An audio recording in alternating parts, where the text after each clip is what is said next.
Social. Entrevista. Uma coisa importante, não importa o tamanho do problema que você está vivendo, a vida, minha gente, é e sempre será um presente de Deus, em qualquer circunstância. Então, todo dia, a gente é contemplado com a oportunidade de recomeçar. É isso aí, Ivanildo. Agradecer a Deus sempre e nunca esquecer de lutar pela vida. Na linha nós estamos com um líder Provida, é o Vitor Borba. Boa tarde, Vitor. Bem-vindo à tarde especial de hoje. Boa tarde, Ivanildo. Boa tarde, Railson. Boa tarde. Vitor, uma coisa que eu já gostaria de começar trazendo para você, porque a gente vive essa realidade de fé, né? Nós que vivemos a vida e queremos viver a vida de igreja, a vida de fidelidade ao Evangelho, a gente sabe que a Igreja Católica nos ensina como lidar diante de situações de difíceis escolhas. E aí a gente está ainda trazendo à tona mais uma vez, relembrando, porque a mídia faz questão de apagar a situação, ela joga a porcaria no ventilador da pior maneira possível e depois apaga para que a gente não tenha mais assunto para levar adiante e vai jogando outras pautas, bombas, vamos dizer assim, por cima. Mas qual é a prioridade para viver? Tipo assim, numa realidade que a gente viveu aqui recentemente, entre mãe e filho, o que é que a igreja acaba nos ensinando a respeito disso, Vitor? Antes da gente entrar no caso propriamente dito. Bom, o posicionamento da igreja tem sido muito claro, né, Ivanildo? A defesa da vida desde a sua concepção.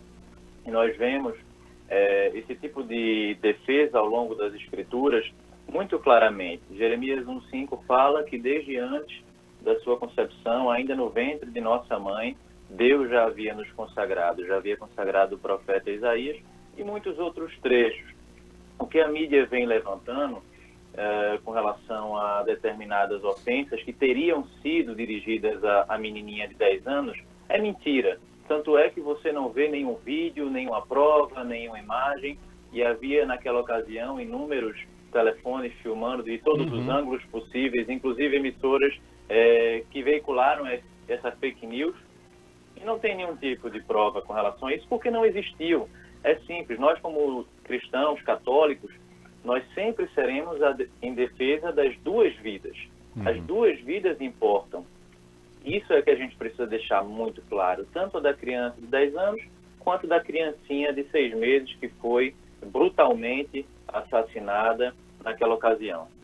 Muito bem, vai lá, Raio. Vitor, diante dessa realidade que todos nós acompanhamos perplexos, diga-se de passagem, desse caso dessa criança de 10 anos, que por 4 anos foi abusada sexualmente pelo marido da tia e teve aí a gravidez interrompida, muita gente se pergunta onde é que estava Deus durante esse tempo todo, nessa pobre menina.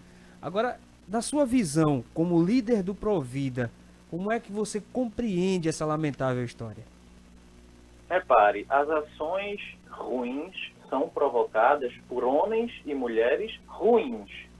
Deus, ele não cria a maldade. Quem cria a maldade é o homem ruim. Em nossa essência, nós somos bons, mas desde a queda do Jardim do Éden, nós estamos cobertos por uma crosta de pecado que só Jesus é capaz de retirá-la. A partir do momento que entregamos a nossa vida a Cristo, aí ele começa a restaurar os nossos corações e, portanto, os nossos comportamentos.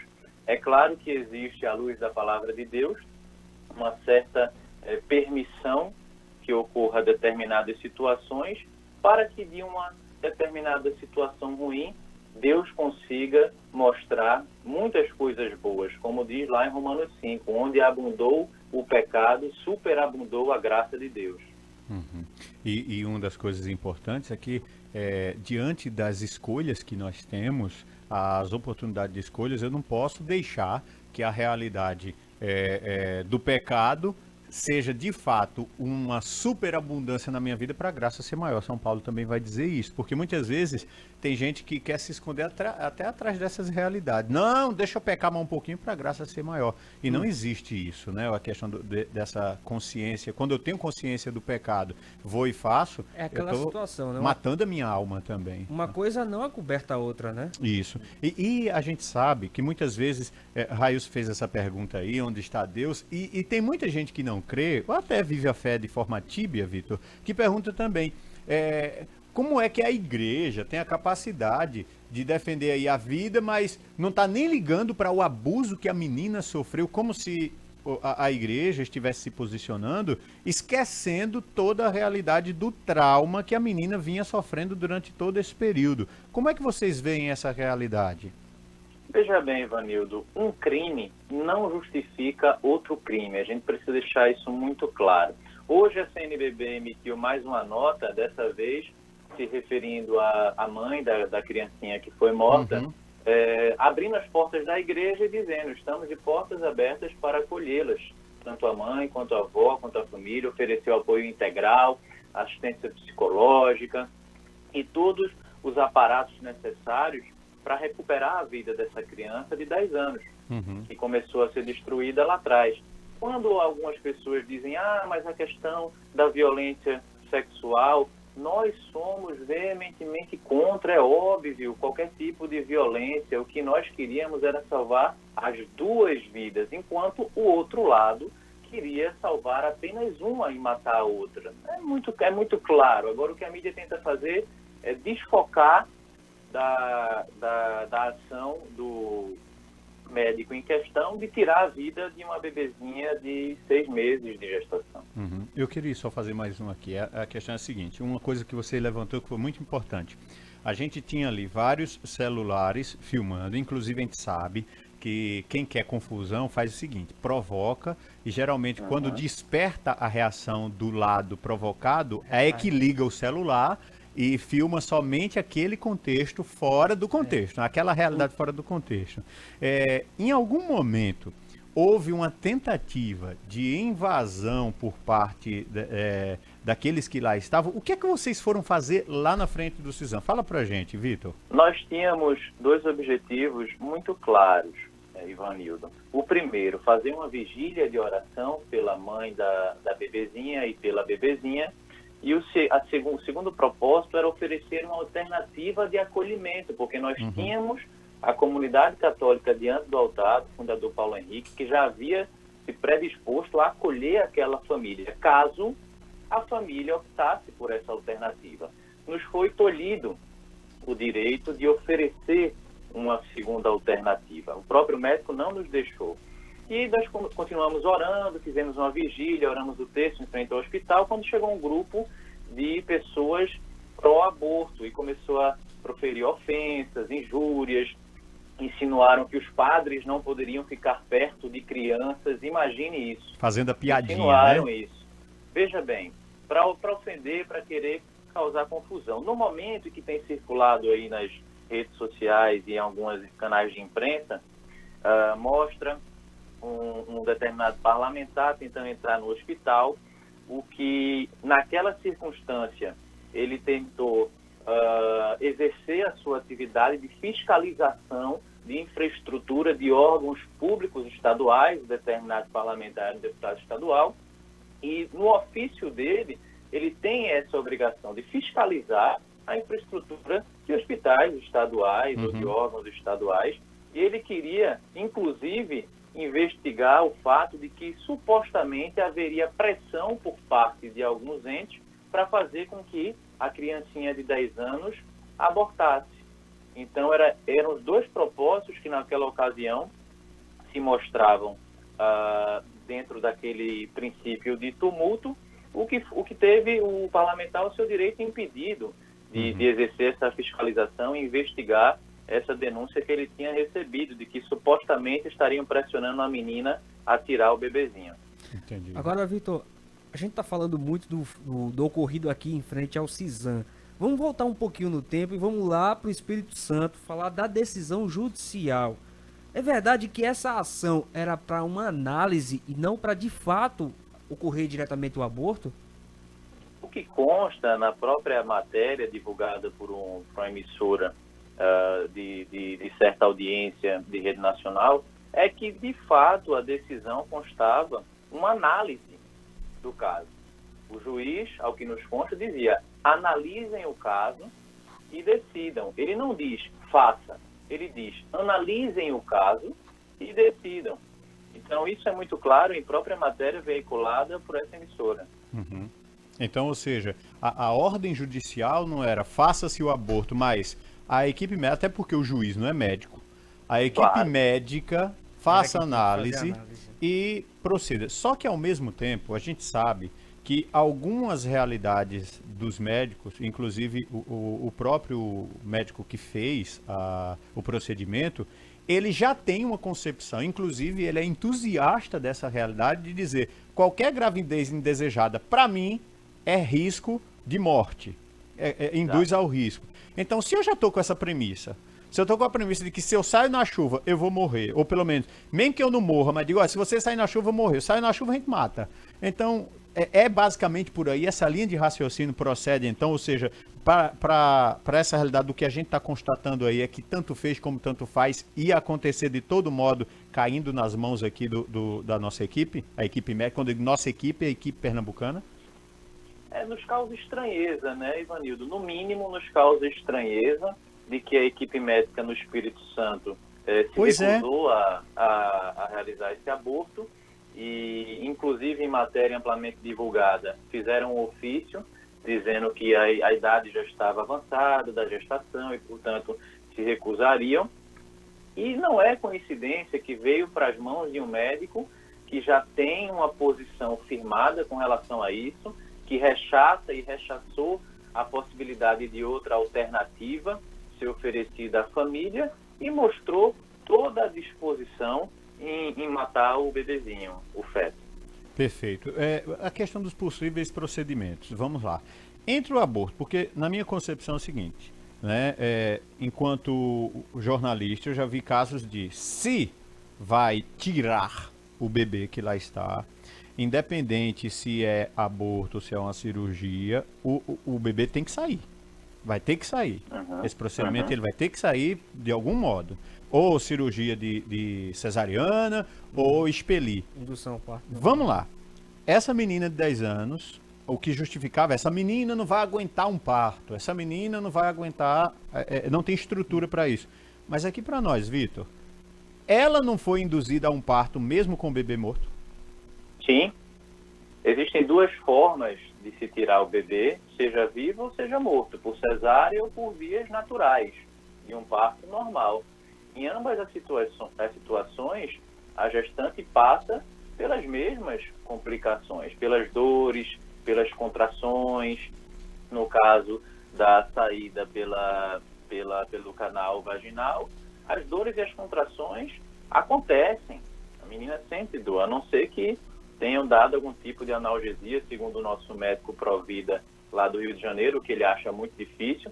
E se for pelo parto cesáreo, são as mesmas consequências. A única diferença é que o bebê nasce morto. O bebezinho sofreu uma injeção de cloreto de potássio no coração, indefeso, sem poder de reação, sentiu dor ao ser morto por essa injeção, e a mãe também sentiu dor se foi o caso do parto natural, do parto normal. A única diferença é que o bebê sai morto. O que nós queríamos era que o bebê saísse vivo, para ele ter a possibilidade de continuar a sua vida como Deus a permitiu que fosse gerada. Perfeito. Railson. Você, como líder do movimento Provida, Vitor, qual a maior dificuldade da juventude hoje? Em entender a luta em defesa da vida, é o que você se refere? Sim, sim. Sim. A dificuldade é fazer com que chegue na juventude as informações precisas, porque quando nós mostramos como é feito esse tipo de procedimento, quando a gente mostra que existe uma alternativa ao aborto, quando a gente mostra de que existe outra escolha, outra opção, a juventude começa a enxergar isso de uma forma diferente. O problema é que A desinformação desinforma e acaba nos levando a formar conceitos equivocados, porque não temos as informações suficientes para formar um conceito correto. Então, a formação da juventude, a transmissão da informação correta por profissionais que não têm vieses ideológicos, mas que vivem a sua vida segundo os preceitos de Deus, esse é o nosso desafio. Fazer com que a juventude entenda o que é, como é feito e o que Deus pensa sobre isso. Muito bom. A gente tem algumas realidades aqui para perguntar e eu vou colocar mais uma aqui para nós. Diante do procedimento que foi, vamos lá. Quiseram livrar a menina de um incômodo, entre aspas, de um incômodo de prosseguir com uma gestação já aí no 6º mês. Mas aí eu digo, a menina já está traumatizada com o abuso sexual repetido e há indícios, que a polícia vai apurar ainda, de mais pessoas envolvidas ainda nesse abuso. Beleza. Beleza no sentido de já temos um trauma para contabilizar. O aborto, então, e toda essa pressão, não seria um trauma a mais imputado a essa menina, não, Vitor? Sem dúvida, Ivanildo. É mais um trauma que poderia ter sido evitado, esse segundo trauma poderia ter sido evitado. Não imagino como essa criança deve ter reagido ao ver um médico com uma agulha, introduzindo uma agulha, uma injeção em sua barriga, procurando o coraçãozinho da sua filhinha e o coraçãozinho dessa filhinha cheia de cloreto de potássio, que é uma substância altamente dolorosa, que é proibida de ser utilizado, inclusive, em sacrifícios de animais, para você ter uma ideia. E certamente ela sentiu a nenenzinha se mexendo, tentando fugir da agulha que estava indo em direção ao seu coração.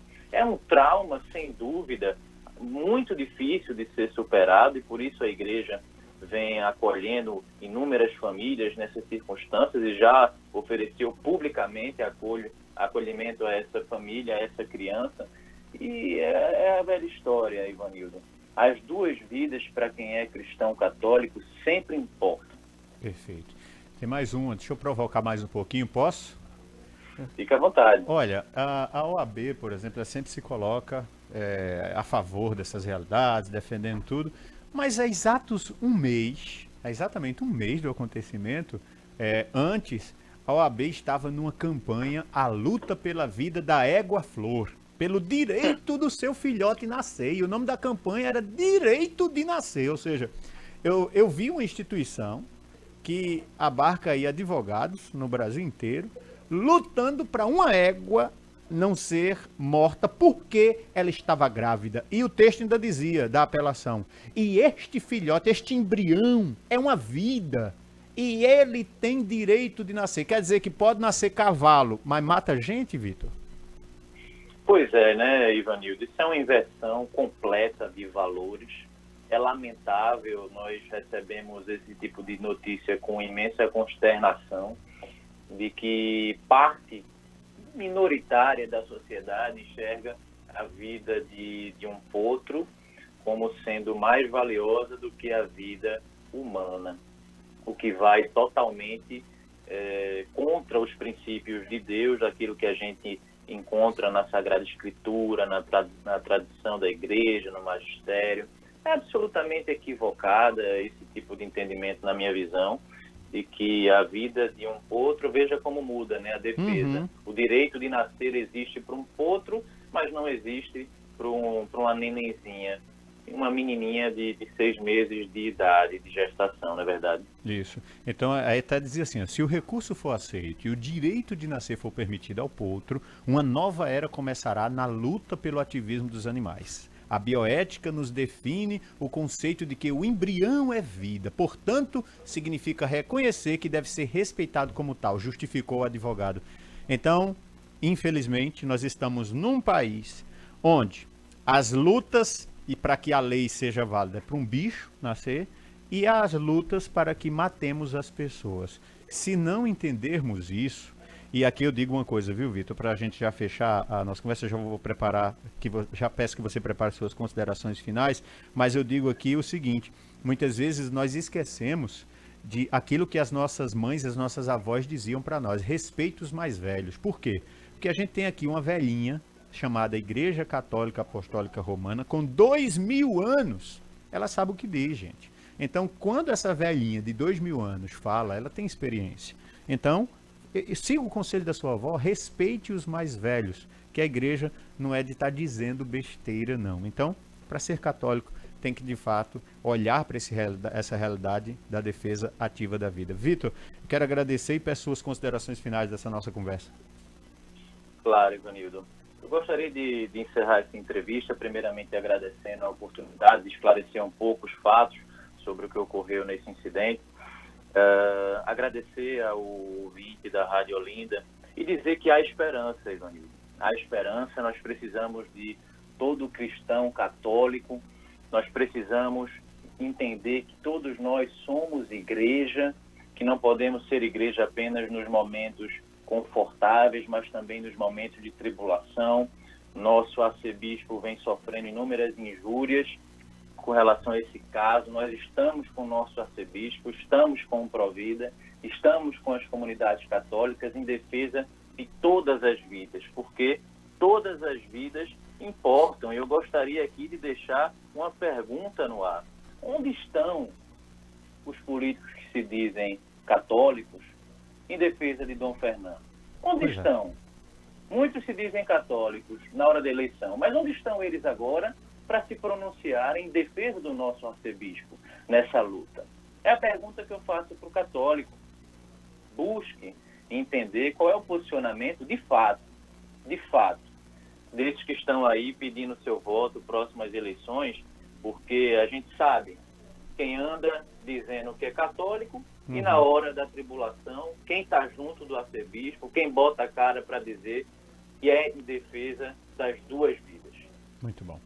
Conversamos com o nosso querido Vitor Borba, ele que é do Movimento Provida, líder do Movimento Provida também aqui, e a gente bateu esse papo sobre a importância da vida, que é um presente de Deus. 2h44, já voltamos aqui no Tarde Especial.